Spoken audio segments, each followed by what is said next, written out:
Well, how's it going, everybody? Sean here from Zoobox with another movie review. It's been a minute. Well, the holiday season is upon us. It's happening right now, and it's my favorite time of the year. From Thanksgiving all the way through New Year's, I think it's my favorite time of the year, bar none. It used to be Halloween, but then I grew up a little bit and I started becoming slightly less of a hipster. Halloween is for the young people. I'm now hurtling towards middle age, and it's just not as fun as it used to be. It's fun I have a kid now, so it's fun to like kind of vicariously experience through my kid. But my love, my passion for it has definitely waned in the years. And I've always loved Christmas and I've always loved Thanksgiving, but now that I have like my own family, it's become really, really special, a very special time of the year. And as you know, I am a big movie fan, so I like to celebrate the season through cinema. But Thanksgiving, that's a tough time to find like a good movie. There's not too many of them. There's like a couple. There's Son-in-Law. Somebody awfully big must have been driving, huh? That kind of takes place around Thanksgiving. There's Grumpy Old Men. There's a scene that takes place during a Thanksgiving dinner there. Gustafson's straight as a grizzly's dick. He'd never cheat on his taxes. Never. There's Home for the Holidays. That's probably the most explicit Thanksgiving movie. Stars Holly Hunter, Robert Downey Jr. Huh? Too much stuff. Yeah. What? Huh? Where?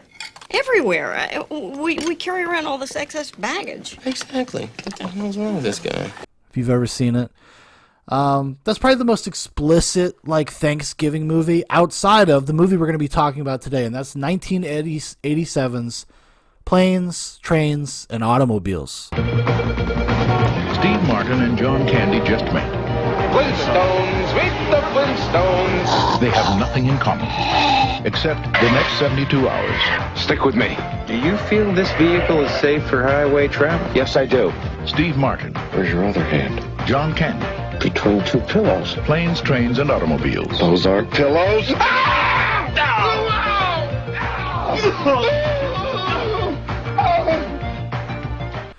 Man, Planes, Trains, and Automobiles. You know, it's interesting. I actually didn't really grow up with this. It's not something we watched a ton. I saw like a few times growing up when I was a kid, but it wasn't until I was older. I think it was already around like 18 or 19 when I actually bought my own copy of Planes, Trains, and Automobiles and started watching it during the holidays. And a lot of times you forget that this is actually, it's a Thanksgiving movie. I think in my mind's eye, I kind of just thought it was a Christmas movie because there's so much Christmas iconography. Because, you know, it was true in the 80s, the 90s, to the early 2000s, and certainly is true today. You know, Christmas creeps up on you around this time of year. It's around Thanksgiving, especially if you live in the places with diverse climates. You know, not like where I live in South Carolina. But the winter season starts coming, the snow, people start slowly putting out decorations and lights, etc., etc. And it kind of gives off that Christmas vibe. So in my mind's eye, I almost thought of this as a Christmas movie, even though it's not. It's a Thanksgiving movie. And one of the cool things about this being a Thanksgiving movie is that it actually kind of, I think, captures the spirit of the season, of being thankful for who you have, companionship, fellowship, whatever you want to call it. That notion of charity. Like Christmas and Thanksgiving is a time of the year where people generally get together with their families and whatnot, but it's also a time to take in strays. People that maybe don't have a place to go. It's one of the times of the year we open our doors to people that we might not otherwise. I wish you were here with me right now.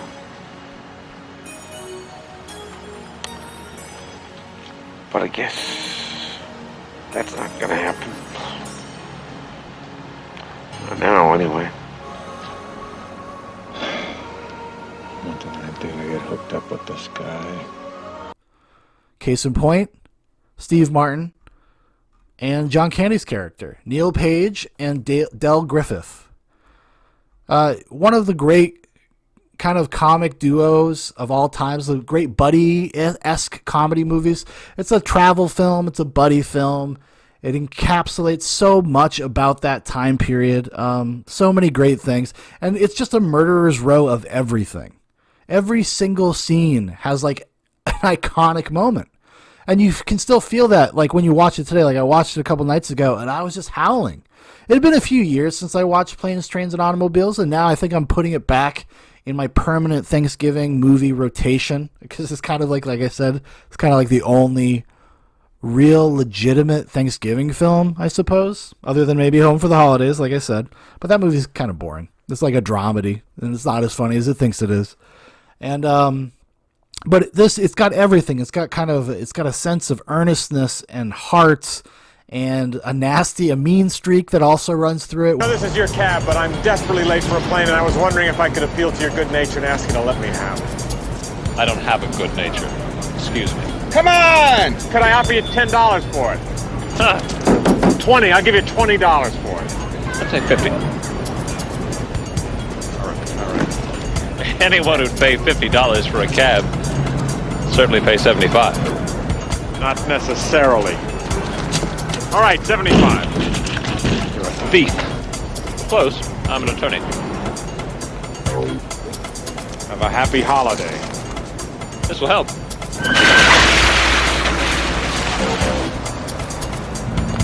Which is something I enjoy. I like a good dark comedy. I like a good mean-spirited comedy movie. And it has kind of all of that. And it's able to balance all those tones. And John Hughes is an interesting director, because while we kind of look at his movies like, The Breakfast Club and 16 Candles, and maybe in your mind's eye you think these like kind of teen movies and about the teenage experience, but there's also a lot of kind of dark subtext and melancholy to a lot of his movies. While there is a saccharine kind of, I guess, lens, a sheen to it, a saccharine sheen to it, there is a lot of truth inside of them. Even, going all the way up to like Uncle Buck, right? Who said anything about that? I just thought you'd like to join us for some ice cream. Maybe your bug here can join us. We can talk about burying the hatchet. You know what a hatchet is, don't you, Bug? It's an axe? Sort of, yeah. I got one in the car if you'd like to see it. A pass. Fair enough. I like to carry it, You never know when you're gonna need it. A situation may come up, say, for example, someone's been drinking and about to drive a loved one home. Then I like to know I have it. Another classic John Hughes film. And he's like, doesn't even have that deep of a bench of films he directed. He started basically with 16 Candles in 1984 and then ends with Curly Sue in 1991. And then I think kind of retires and becomes more of a writer, and he kind of had a family. I think he stopped to raise his kids, if I'm not mistaken. I could be wrong on that, so don't hold me to that. But he also just worked as a writer. He like wrote Beethoven, he wrote Home Alone, he wrote Dutch, Made in Manhattan, all sorts of stuff like that. Like he wrote Weird Science, some of the classics, some classic films, classic like family films, feel good films. They kind of make you warm inside, And Planes, Trains, and Automobiles is no different. I think it's the perfect sweet spot in between like kind of all of those seemingly disparate movies, because they're not really that disparate, because they're all kind of about they put off the sense of Americana and American values in a weird way, kind of a left of center way. They get to that stuff. And I just kind of wanted to do a short little quick review and just to say how much I really enjoyed coming back to this. Every scene is iconic, like I said. I mean, John Candy is such a lovable sweetheart, even though you understand like how fucking annoying he is. You're the guy who tried to get my cab. I knew you, yeah. You scared the bejesus out of me.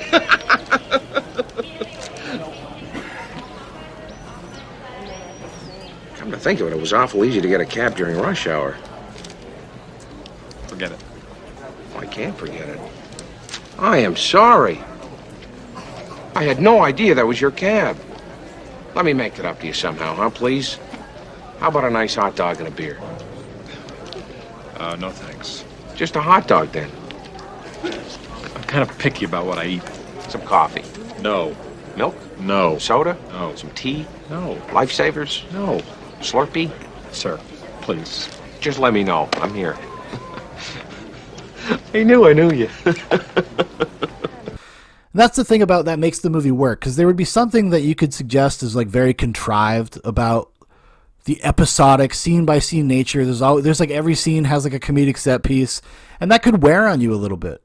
But there's something innate about the characters that you both like recognize in yourself and in your life experiences. It does a great job of kind of encapsulating everything that's ever happened to you in your life, especially with like traveling and people you've met, and is able to distill it into like a 90-minute movie.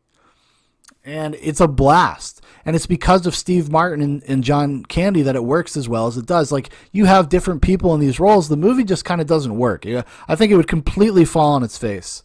There's just something about, like, I identify with the cynical, annoyed nature of Steve Martin's character, Neil Page. And I also kind of identify with the lovable goof, kind of sad but trying to be helpful, but is just overbearing of Del Griffith's character. Like, we've all been probably both of these guys at different points in our life, right? Depending on who we were around or who we were talking to or whatever. And it makes it just speaks to me. I think it speaks to people. I think that's why the film endures, you know? Are you Gus's son? I'm Owen. You the shower curtain fella? Yeah, Del Griffith. How are you? This is Neil Page from Chicago. Hi. Pleased to meet you both.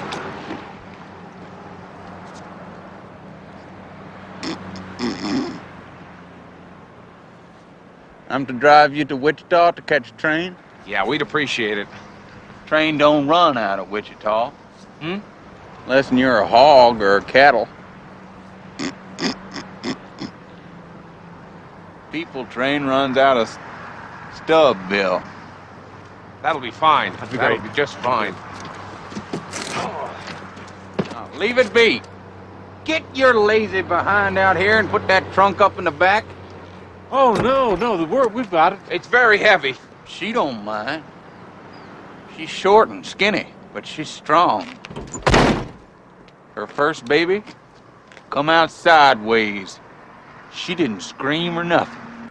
And it's every single situation you can empathize with both of the guys. Like, there's a great scene, and it's one of the first kind of, I guess it's kind of not the first time that Steve Martin, character Neil Page, tries to get away from Del, but like it's the second time they're in the diner, and Steve Martin's trying to basically be like, yeah, you know, how about we just kind of go our own ways? Why don't we just travel alone? It's very hard to travel with two people. Okay. I see.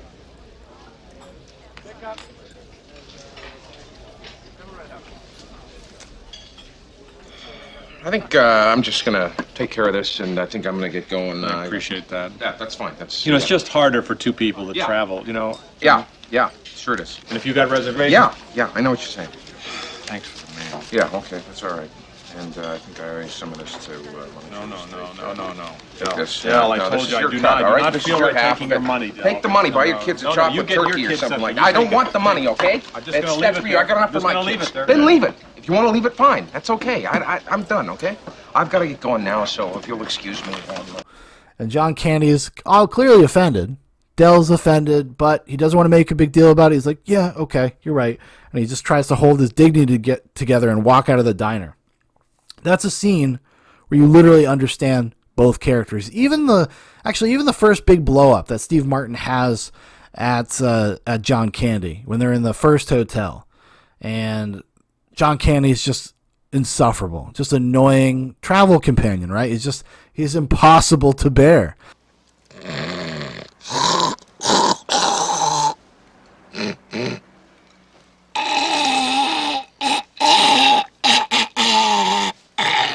And Steve Martin has like a complete meltdown, and he dresses him down. You know, everything is not an anecdote. You have to discriminate.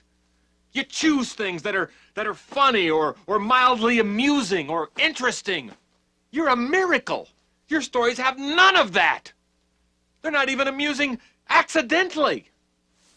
Honey, I'd like you to meet Del Griffith. He's got some amusing anecdotes for you. Oh, and here's a gun so you can blow your brains out. You'll thank me for it. I could tolerate any insurance seminar. For days, I could sit there and listen to them go on and on with a big smile on my face. They'd say, how can you stand it? And I'd say, because I've been with Del Griffith. And then John Candy is very, sad, almost crying. He has that great line. He's like, my wife likes me. I like me. You want to hurt me? Go right ahead if it makes you feel any better. I'm an easy target. Yeah, you're right. I talk too much. I also listen too much. I could be a cold-hearted cynic like you. But I don't like to hurt people's feelings. Well, you think what you want about me. I'm not changing. I like me. My wife likes me. My customers like me. Because I'm the real article. You understand exactly where both of them are coming from. And the fact that the movie never really fully makes you turn on either guy is a testament, I think, to the performances, is to the innate celebrity of these guys, This is like a time in movie celebrities, like especially comedians, where they used to be kind of like relatable. They looked like middle America everymen. They're not like Hollywood superstars. They're not like Ryan Reynolds, They come off as regular Joes, and they're very relatable in that sense. It's like almost like I feel like wistful about that time of filmmaking, Back when I could relate to characters in comedies, I almost feel wistful about it. It's kind of crazy. But yeah, and there's just every scene, like I said, is a fucking all-timer. It's a killer. Recently I did a really long and really fun review with my good buddy Dan Prophet about Boogie Nights, and one of the things we kept coming back to is like every scene, every line reading is something iconic and memorable. And I think Planes, Trains, and Automobiles actually kind of falls into that same company, where every single scene has something there that you remember, that's like you can call back to, and it's just like a great one-liner, and also there's one of my favorite scenes, one of the most famous parts of the movie is, Neil Page, Steve Martin, when he goes back to the car rental service after being abandoned in the parking lot, and he has that freak out. But before he gets there, before he gets to the lady to ask about his car, the movie does this great thing, and they do this constantly in the movie. Like every punchline, like every scene basically ends with a punchline, but they earn it. Like you have to go with Steve Martin as he makes his way back to the airport, which informs the frustration. You feel just as frustrated as he would feel, because we've all had experiences like that. It's something like universal, and it just makes his state of mind and where he's at like all the more impactful. How may I help you? You can start by wiping that fucking dumbass smile off your rosy fucking cheeks. Then you can give me a fucking automobile, a fucking Datsun, a fucking Toyota, a fucking Mustang, a fucking Buick, 4 fucking wheels and a seat. I really don't care for the way you're speaking to me. And I really don't care for the way your company left me in the middle of fucking nowhere with fucking keys to a fucking car that isn't fucking there. And I really didn't care to fucking walk down a fucking highway and across a fucking runway to get back here to have you smile in my fucking face. I want a fucking car right fucking now. Freaks out at the lady behind the desk, ending in her saying, You're fucked. It's a great scene. I mean, it's one of the all-time like little line deliveries ever, or little monologues ever. It's great. I loved it. I've seen it over the years. Like I said, it's not been a staple forever, but in the subsequent years I've seen this quite a few times, and it is always memorable. It always gets me. It always makes me laugh. And like pretty much every single scene, I feel like that. I feel that way about. What?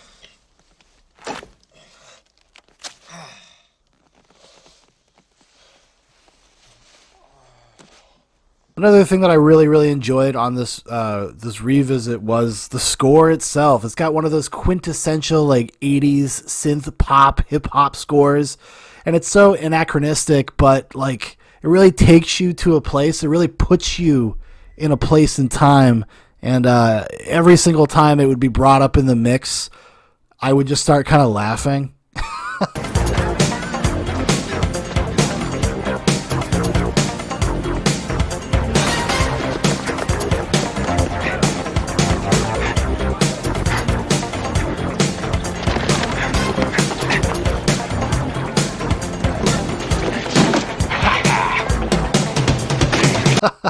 And it's not in a bad way. Like, it's in a way that I find like very endearing and a lot of fun, honestly, in my opinion. Shout out.